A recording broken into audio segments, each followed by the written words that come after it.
Hey everybody, it's Pixel, and today we're going to be making a lovely copycat version of Carrabba's Bryan chicken. For that, I'm going to need 2 chicken breasts, about 1/4 a cup of lemon juice, almost a cup of 1 lemon, about 4 cloves of garlic, obviously, diced up, tablespoon of Italian seasoning, and about 2 to 3 tablespoons of olive oil. We're going to take our chicken breast and put them in our bag and add the olive oil, Italian seasoning, garlic, and lemon juice to our bag.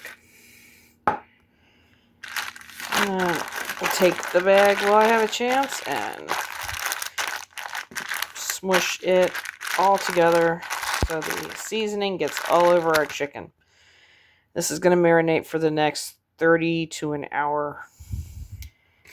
Alright, it's been a couple hours later actually. Had to wait for some things, but we are going to grill chicken in our cast iron pan. While those ingredients are simmering away together, the last ingredients we'll need is about 6 leaves of basil, fresh, chopped up, about 1/4 of a cup of heavy cream, and about the juice of, yet again, the chicken is cooking away for the next 12 to 15 minutes, getting flipped in our pan. Getting a nice golden brown on it. And in the meantime, we're going to start our sauce with 1/2 cup of butter, which equals a stick of it. After our sauce is boiled away for a little and simmered, we will add in our lemon juice.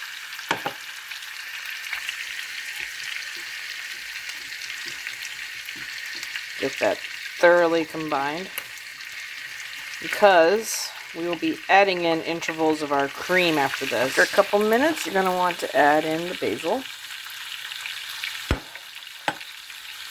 And after putting it on a lower heat and putting the cream in smaller intervals as we stirred it constantly, we have a lovely cream sauce for the chicken.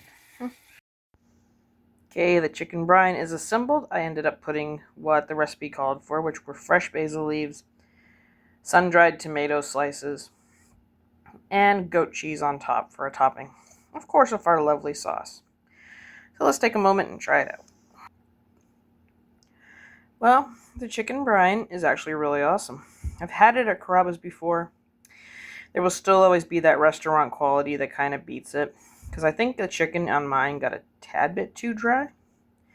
It was cooked all the way through, and that's what mattered, and it still tastes amazing. The middle is very flavorful, and the sauce helps it out on that on a good level. I also think that too much of the goat cheese might be a bad thing, because it does have a special flavor that's kind of tart all at once. But it is a wonderful addition. So, you ever eaten there? Think I did it right? Think I did it wrong? You know the drill. Leave me a like. Leave me a comment. I will see you in the next video.